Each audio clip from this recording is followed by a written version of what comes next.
The truth of the share market में आपका स्वागत है। मैं भवनेश अग्रवाल। आप सभी मित्रों को नमस्कार। आज दिन का समय है, दोपहर का, बाज़ार खुला हुआ है। तो सर्वप्रथम बाज़ार पे चर्चा कर लेते हैं। कल शाम तक, यानी रविवार की शाम तक, ये चर्चाएं बहुत ज़ोरों पर थी कि रात को इज़राइल ईरान पर रिटेलिएट करेगा, हमला करेगा बदले की भावना से।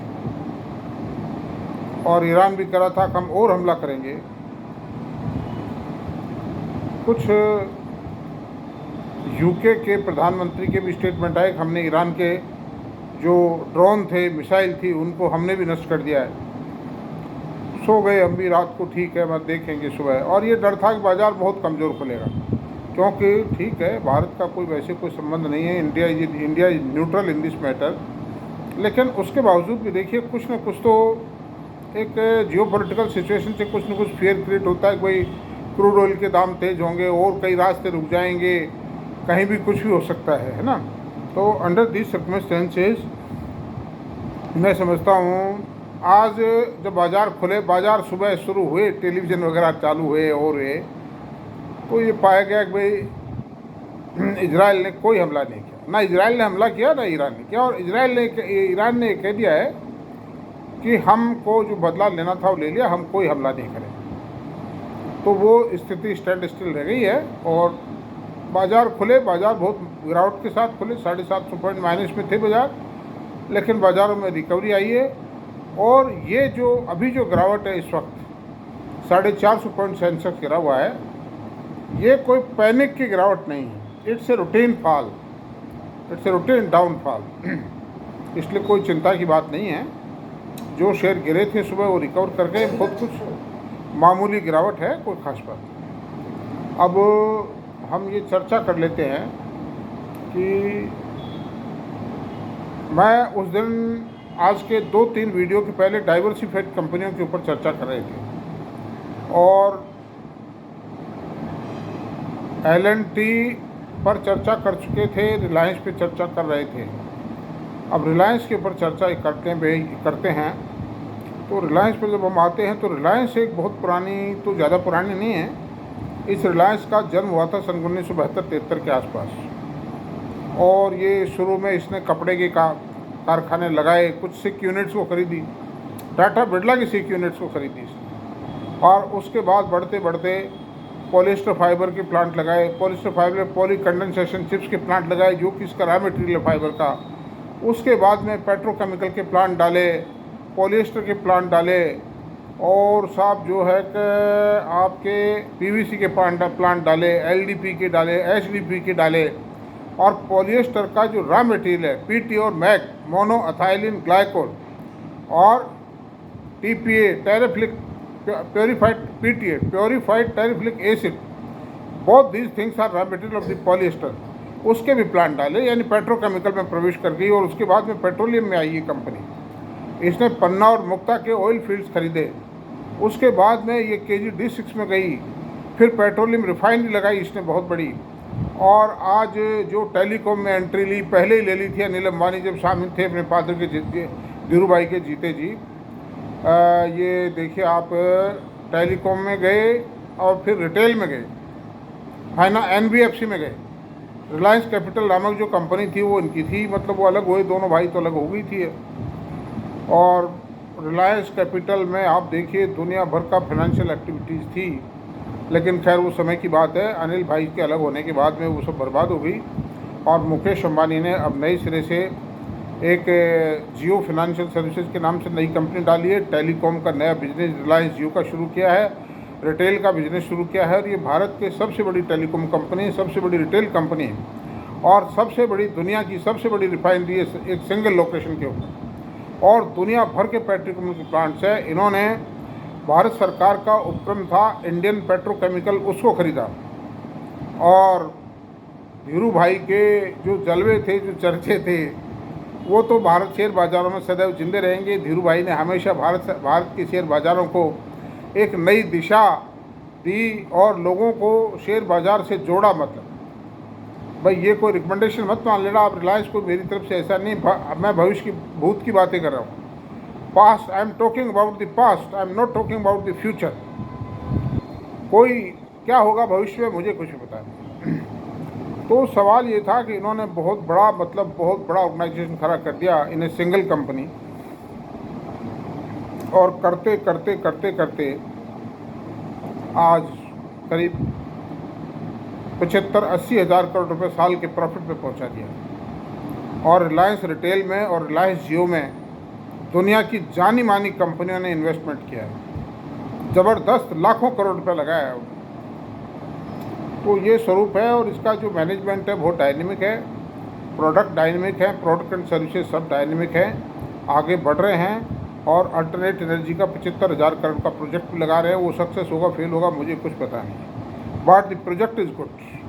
क्योंकि रिलायंस जो कुछ करता है वो थोड़ा मुश्किल से ही असफल हो पाता है, सफलता ज़्यादा है। इनका एक प्रोजेक्ट असफल हुआ है, जो KG-D6 में इन्होंने कुएँ खोदे थे गैस के लिए, वो कुएँ फेल हो गए। उसमें इनकी 55,000 करोड़ रुपए की लागत थी, वो उसको निकाल रहे हैं गैस उससे, जो ब्रिटिश पेट्रोलियम के कोलैबोरेशन से निकाल रहे हैं, लेकिन दैट इज़ नॉट सक्सेसफुल। अब कोई ख़ास बात नहीं, उससे बहुत बड़ा जो प्रॉफिटेबिलिटी वो थी नहीं थी, निकल रहा है 3 crore gas cubic feet gas per day निकाल रहे हैं, वो कोई ख़ास बात नहीं। लेकिन खैर फिर भी रिलायंस ही रहा है। आगे क्या होगा देखिए। ये बात ज़रूर है कि इन्वेस्टर्स को, जो इसके लॉयल इन्वेस्टर्स हैं, लंबे टाइम तक रहते हैं, उनको ये पैसा देता है। और जो रिलायंस से छेड़खानी करने की कोशिश करते हैं उनको ये सड़क पे लाना भी जानता है। ये रिलायंस का इतिहास रहा है। धीरूभाई अंबानी ने जो प्रसादी दी थी सन 82-83 में इसके शेयर के तोड़ने वालों को, वो कई वर्षों तक बरसों याद रहा है और रहेगा, इसलिए पोजीशन ये है। अब तीसरी कंपनी में हम आते हैं, डाइवर्सिफाई कंपनी में, आईटीसी बहुत पुरानी company, British tobacco company, Indian tobacco company. ये ब्रिटिश टोबैको कंपनी थी, now it is Indian tobacco company. Cigarette का बिजनेस है, वो बिजनेस ऑलमोस्ट मोनोपोली है और उसमें भारी भरकम मार्जिन है, लेकिन सोशल एनवायरनमेंट अब उसके खिलाफ है सिगरेट की। इवन 5 स्टार्स होटल्स ने भी अपने कैंपस में सिगरेट पीने पे बैन लगा रखा है। मैं हरिद्वार गया, there was a complete ban. Delhi के 4 स्टार होटल में ठहरा, there was a complete ban कि साहब होटल में सिगरेट नहीं पी सकते आप। मैं पीता नहीं हूँ सिगरेट, लेकिन उन्होंने तो बताया है ना, आई नेवर स्मोक सिगरेट। अब सवाल ये है कि इन्होंने डाइवर्सिफाई किया, फास्ट मूविंग कंज्यूमर गुड्स में इन्होंने डाइवर्सिफाई किया, होटल्स में डाइवर्सिफाई किया। तो होटल तो अच्छे हैं, आईटीसी के होटल बहुत अच्छे हैं, चलते भी हैं, ऑक्यूपेंसी रेट भी अच्छी है, इंडियन होटल के इक्विवेलेंट हैं। इंडियन होटल में इसमें फ़र्क यही है कि उसके 21,000 कमरे हैं, इनके 10,500 कमरे, अब शायद 12,000-13,000 कमरे हो गए होंगे। और अभी कल परसों मैंने पढ़ा था कि भाई ये 70 जो होटल्स है और जो they are going to add 70, और उसको डीमर्ज भी कर रहे हैं होटल बिजनेस। वो शायद मैंने 20 दिन में कभी भी वो फैसला आ सकता है एनसीएलटी से कि भाई ये मर्जर किया जाता है ना। अब लिस्ट करवा देंगे उसको, देखो बाज़ार क्या भाव लिस्ट करता है।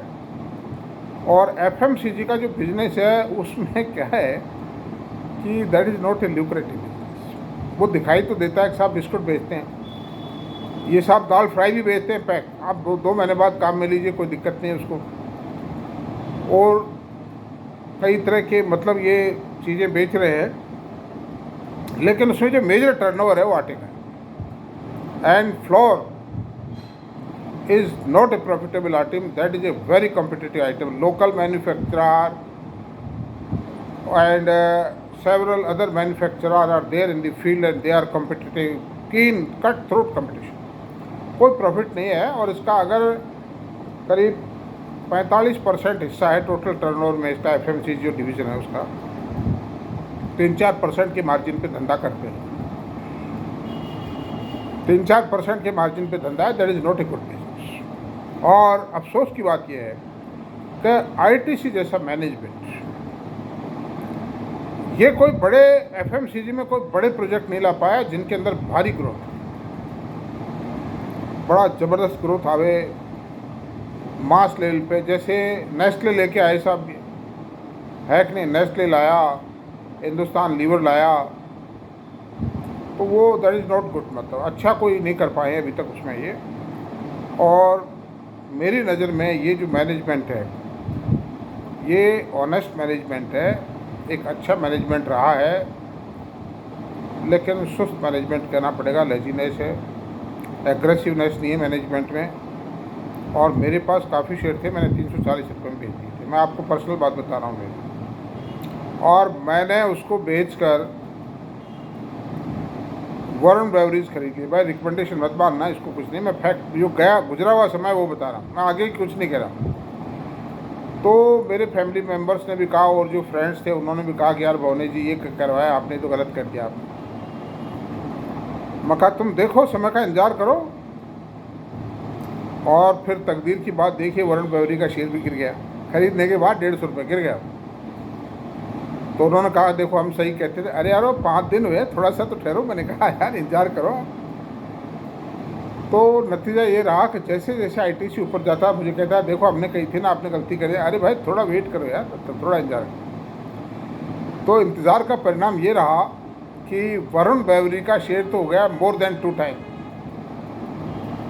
और आप देखिए आईटीसी का जो शेयर था ना वो 490-95 में जाके 400 रुपये आ गया और अभी 420, 25, 30 रुपये। तो अब मैं उनसे कहता हूँ क्यों भाई क्या रहा, क्या नतीजा रहा रिजल्ट इसका। तो कुल मिला के ये मैं ये कहता था उनसे कि वरुण ब्रेवरी पेप्सी है, इसको आप वरुण ब्रेवरी मत मानिए, it is Pepsi. Brand Pepsi का है, टेक्नोलॉजी पेप्सी की है, माल पेप्सी का है, मार्केटिंग टेक्नोलॉजी पेप्सी की है, उसका सारा सब कुछ सेटअप। ये खाली एक पैकर एंड चेकर है, ट्रांसपोर्टर है, लॉजिस्टिक सर्विसेज है, समझे साहब आप। और फिर वो रिलायंस का जो रिलायंस ने कैंपा कोला टेक ओवर कर लिया, तो फिर कहने लगे कि देखो रिलायंस आ रहा है। तो अरे मगर ठहरो यार थोड़ा, रिलायंस क्या आ रहा है देखो, तुम वेट करो। तो वो कुछ भी कोई रिलायंस की कैंपा मुझे तो कहीं नज़र आई नहीं है। और वरुण ब्रेवरी चल रहा है, लेकिन अब चलेगा कि नहीं चलेगा ये भविष्य मुझे नहीं पता। भाई मत खरीद लेना, खरीदना मत, मेरी कोई रिकमेंडेशन है प्लीज़। तो नतीजा ये है कि इन ऑल मैं आईटीसी के मैनेजमेंट को कोई मैं ज़्यादा नंबर नहीं देता हूँ, और बाज़ार भी नहीं देता है। अगर बाज़ार देता तो एफएमसीजी सेक्टर की कंपनियों का पी रेशो 60 का 70 का नॉर्मल है, आईटीसी का पी रेशो 25 को है। वो इसीलिए है कि मार्केट आईटीसी को कोई ज़्यादा नंबर नहीं देता। डिविडेंड देता है, देता होगा, इक्विटी बहुत बढ़ा लिया, अनावश्यक रूप से बोनस दे की क्या जरूरत थी। और कोई बड़े एक्सपांशन, बड़े डाइवर्सिफिकेशन किए नहीं हैं। आप देखिए बाबा रामदेव ने लाखों एकड़ ज़मीन गवर्नमेंट से अलॉट करवा दी पाम ऑयल के लिए की खेती के लिए, पाम की खेती के लिए कहिए। और गोदरेज एग्रोवेट ने 1,12,000 बीघा ज़मीन अलॉट करवा दी तेलंगाना के अंदर पाम की खेती के लिए। और आईटीसी को नींद आती रही, भाई ये भी तो उसी साइड के आदमी हैं, उसी साइड के, ये भी तो कर सकते थे, लेकिन ये सोते रहे आराम से, दे डिड नथिंग। इसलिए मैं इस मैनेजमेंट को मेरी तरफ से मैं कोई ज़्यादा नंबर नहीं देता। अनादर थिंग, आप आइए ग्रासिम पे। ग्रासिम सन 82-83 में 40 रुपये था, और उस समय लोग कहते थे भाई खरीद लो। उस समय थे ही यही शेयर, बिरला जी का शेयर है, खरीद लो। आदित्य विक्रम बिरला एक बहुत डायनेमिक मतलब एंटरप्रेन्योर थे, बहुत अच्छे थे। यानी घनश्याम दास बिरला के जितने बेटे पोते थे, he was the most dynamic among all of them. खैर लेकिन हमारे पास कितने से तो पैसे थे और क्या था, हमारी कोई हिम्मत भी नहीं थी, नए आए ही थे। बढ़ा भी है, बढ़ा है, अप्रिसिएशन भी दिया है, लेकिन वो चीज़ नहीं आ पाई जो अप्रिसिएशन आना चाहिए। अब आप पूछेंगे क्यों साहब शेयर का भाव तो 22-23 रुपये 2 पेड अप शेयर का, आप इसको 22 पंजे 110, 10,000 से 11,000 रुपये मान लीजिए आप इस शेयर को 10 पेड अप, और इसमें 40 का भाग दे दीजिए, 50 का भाग दे दीजिए, तो 550 टाइम्स एप्रिशिएट। 15 और 40 साल में 500 टाइम, तो कोई ख़ास बात। रिलायंस है और जो नामी ग्रामी शेयर है, HDFC बैंक है, रिलायंस है, और साहब इन्फोसिस है, TCS है, इनके सामने कुछ और ये भी जब है इसका भाव जब ये अल्ट्राटेक सीमेंट की होल्डिंग कंपनी है, हिंडाल्को की होल्डिंग कंपनी है और ख़ुद भी कास्टिक सोडा बनाती है, रेन ग्रेड पल्प बनाती है, कपड़ा बनाती है। इतने प्रोडक्ट है, कितनी कंपनियों को इसमें मर्ज किया गया। बिहार कास्टिक मर्ज किया, सेंचुरी का बहुत कुछ हिस्सा मिला तोड़ के इसमें मिलाया गया, कई merger D merger, Indian rain का बहुत कुछ हिस्सा इसमें मिलाया गया, उसके शायद इंसुलेटेड डिवीजन वगैरह सब इसी में। तो अंडर दिस सर्कमस्टेंसेज और कोई बहुत बड़े एक्सपांशन वगैरह ये कुछ नहीं ला पाई। इन ऑल आज this company is also not darling of the share holders और शेयर मार्केट। तो ये this is history. I don't recommend anything, ना बेचने की कहता हूँ ना खरीदने की कहता हूँ। जिनके पास है वो रखें, बाकी नया नहीं खरीद, कोई रिकमेंडेशन। अब सवाल ये आता है कि नेक्स्ट स्टेप आता है पोर्टफोलियो, ये प्रोफेशनली मैनेज्ड कंपनी। उसमें एल&टी है, TCS है और साहब HDFC बैंक है, इन्फोसिस है, TCS, अब HCL टेक्नो को भी प्रोफेशनली मैनेजमेंट ही मान लीजिए, और कुछ है छोटी जिस तरह से और भी हैं कुछ कंपनियां, लेकिन नामी ग्रामी कंपनियां ही। तो मैं एक ही बात कहूँगा कि जो प्रोफेशनली मैनेज्ड कंपनियां हैं वो शानदार होती हैं। उनमें एक प्रोफेशनलिज्म होता है मैनेजमेंट में, और वो जो MD या CO एंड MD होते हैं वो एम्प्लॉय होते हैं, उनकी कोई ज़्यादा हिम्मत नहीं होती है कोई गड़बड़ करने की, और वो करते भी नहीं है। बहुत हाईली रेप्यूटेड लोगों को वो सेलेक्ट करके लाते हैं, और इन कंपनियों का मालिक नहीं होता है कोई भी, शेयर होल्डर्स ही मालिक होते हैं, इंस्टीट्यूशंस मालिक होते हैं। उनको अगर समझ में नहीं आता ये MD सही काम नहीं करता, उसको हटा देते, मीटिंग बुला के हटा देते। जैसे इन्फोसिस के अंदर नारायण मूर्ति साहब ने विशाल सिक्का साहब को अभी मतलब 1 घंटे पहले ही सोचा होगा, 4 बजे 5 बजे मीटिंग बुलाई और शंट आउट कर दिया। इसी तरह टाटा सन्स के अंदर भी वो जो साइरस मिस्त्री साहब थे उनको भी रिमूव कर दिया था इन्होंने, रतन टाटा साहब ने, इनको नहीं जमा। तो टाटा का मैनेजमेंट भी प्रोफेशनल मैनेजमेंट ही है एक तरह से। It is completely running on the ethics of the professionalism. तो इस तरह से प्रोफेशनल मैनेजमेंट अच्छे रहते हैं, लेकिन सारे मैनेजमेंट प्रोफेशनल तो नहीं हो सकते।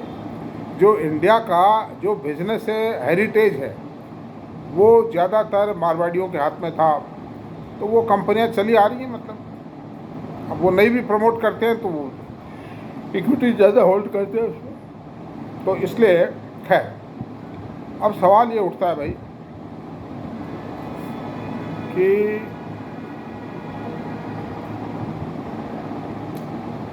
ये पोजीशन है कि क्या करे और क्या नहीं करे बाजार। अच्छा, TCS के रिजल्ट आए, उस पर चर्चा कर लेते हैं। TCS के रिजल्ट कुल मिला के मैं कहूँगा कि अच्छे हैं, और एक नई शुरुआत को इंगित कर रहे हैं, क्योंकि मार्जिन्स गिर गए थे, 22-23% आ गए थे, वो मार्जिन 26% पहुँच गए हैं। इस क्वार्टर में 1.25% मार्जिन बढ़े हैं। प्रॉफिट भी 9% एनुअल आया है, 3.5-4% क्वार्टर ऑन क्वार्टर आया है, और वर्क ऑर्डर्स जो इनको मिल रहे थे वो करीब आप देखिए कि पिछले 2 साल से इनको ज़्यादा मिल रहे हैं, लेकिन इस क्वार्टर में तो और भी ज़्यादा मिले। $13.5 बिलियन के orders in a single quarter, TCV of $13.5। It's remarkable. मेरे पास भी TCS, मेरा इंटरेस्ट है भाई इसमें। तो आप ये मत समझना कि मैं कोई बेचना चाहता हूँ, खरीदना या शेयर को बढ़ाना चाहता हूँ। मैं तो कोई बेचूंगा नहीं शेयर को। I have no intention to sell out the share. इसका मतलब ये भी नहीं है कि मैं रिकमेंड कर रहा हूँ। आप तो ये समझिए कि मेरे घर पड़ा हुआ है, मान लो आप है, वह अच्छा डिविडेंड मिल जाता है मुझे तो, और ठीक है, टाटा का शेयर है, IT सेक्टर की कंपनी है, ठीक है, जो भी होगा देखा जाएगा। अच्छा रिजल्ट है, अच्छी ग्रोथ की संभावनाएं, मैनेजमेंट ने भी पॉसिबिलिटीज़ बताई है, रिक्रूटमेंट भी चालू कर रहे हैं, और ये कहा है कि इस साल हम 40,000 एम्प्लॉयज़ रिक्रूट करेंगे और बाज़ार से एक्सपीरियंस्ड और स्पेशलाइज्ड वर्कफोर्स उठाएंगे हम। ये इस बात को इंडिकेट करता है कि whatever contracts they have taken on the higher side और टेक्निकल साइड में लिए और अच्छे प्रॉफिट पे कॉन्ट्रैक्ट लिए। ये इसकी सबसे खास बात है। और प्रतिभासन साहब जो आए हैं वो भी अच्छे लगते हैं, बहुत डायनेमिक है। और साहब जो इनके CFO साहब हैं वो भी बहुत अच्छे आदमी लगते हैं, बातचीत से बड़ी सोबर बात करते हैं। टाटा की कंपनी है, अच्छी है, अच्छे रिजल्ट दिए हैं, अच्छे ग्रोथ पाथ पे है। और देखिए ये जो ऑर्डर्स मिल रहे हैं ये आखिरकार highest in the life span है, लाइफ टाइम हाई ऑर्डर्स हैं। ये जाएंगे कहाँ, इनका काम तो करेंगे ही करेंगे। ये हो सकता है कि वहाँ पर BFSI सेक्टर में थोड़ा सा होल्ड है, उनके सामने, उन बैंकों के सामने, इंश्योरेंस सेक्टर इनके जो भी हैं, जो भी है, उनके सामने कोई क्लियर लाइन ऑफ एक्शन नहीं आ रही है, इसलिए थोड़े से वो होल्ड पे है, लेकिन तैयारी में है वो। ये जो ऑर्डर्स मिल रहे हैं ये इंडिकेट करता है तैयारी। और सबसे बात आप देखी होगी टाटा TCS में डोमेस्टिक ऑपरेशन से 37.5% की ग्रोथ आई है इस quarter. This is a remarkable thing. और ये इस बात को भी शो करता है कि इंडिया में IT अडोप्शन बहुत तेज़ गति से बढ़ रहा है। It's a matter of surprise, it's a matter of pride और बहुत खुशी की बात है। 37% ने सिंगल क्वार्टर ग्रोथ आना, ये बात है। इसलिए ठीक है, मेरे पास है ये, और मेरी कोई रिकमेंडेशन नहीं है ख़रीदने की। जिसको भी अपने वित्तीय सलाहकारों से बात करें, चीत करें। मैंने थोड़ा सा आपका एक विश्लेषण दिया है कंपनी पर, विश्लेषण तो मैं दे सकता हूँ, बाकी मैं रिकमेंड नहीं। तो ठीक है, अब बाज़ार में सावधानी ज़रूर बरतें भाई, फ्लक्चुएशन आ रहे हैं। और एक्चुअली ये बात सही है कि जो स्मॉल कैप और मिड कैप शेयर्स हैं ये एक ऐसे जंक्चर पे पहुंच गए हैं कि जो ऑपरेटर्स ने जो इकट्ठे कर लिए थे निजी रेटों से, उन्होंने उठा दिया उसको, जो टॉप लेवल पे ले जाके भी बेचा उन्होंने। अब सारा माल तो बिकता है। अब वो क्या है कि बीच बीच में उठाएंगे इनको, फिर बेचेंगे। लोग सोचेंगे उठ रहा है वो ख़रीद लो, अब तो एवरेज कर लो, ख़रीद लो, फिर ठोकेंगे वो, फिर गिरेगा, फिर थोड़े दिन बाद उठाएंगे, फिर बेचेंगे। और दूसरे शेयरों में वो जो पैसा आएगा बेचने से, वो हो सकता है मिड कैप स्मॉल कैप के दूसरे शेयर पकड़ ले या लार्ज कैप पे लगा दें पैसे। तो ये सब संभावनाएं हैं। और जिन शेयरों को ऑपरेटर्स को बेचना है उसमें ऐसी ऐसी शानदार खबरें, ओहो क्या पूछो आप, बिल्कुल एकदम से ऐसे मज धुल के आते हैं कि साहब ये हो जाएगा, इसमें साहब अल्टरनेट एनर्जी में ये प्रोजेक्ट लग रहे हैं। अरे यारो, कब तो प्रोजेक्ट लगे, कब उनका प्रोडक्शन आया। और ₹2.60 यूनिट में बिजली बेचकर जहाँ इतने कॉस्टली प्लांट्स हैं, कितना कमा लेंगे वो बताओ। पूंजी का ब्याज नहीं लगेगा क्या, डेप्रिसिएशन नहीं आएगा उसका, मैन पावर कॉस्ट नहीं आएगी उस पर। तो मैं ये नहीं कहता हूँ कि ये सेक्टर बुरा है, ये सेक्टर बहुत अच्छा है, देश के लिए बहुत अच्छा है। पॉल्यूशन क्रिएट किए बिना बिजली बनाएगा, ग्रीन एनर्जी सेक्टर है, ये बहुत अच्छी बात है। लेकिन देखो, हर चीज़ को चेक करो, अपने कैलकुलेशन जोड़ बाकी करो। मैं तो कोई भी काम करता हूँ पूरी जोड़ बाकी करता हूँ देशी तरीके से, है कि नहीं। और गलती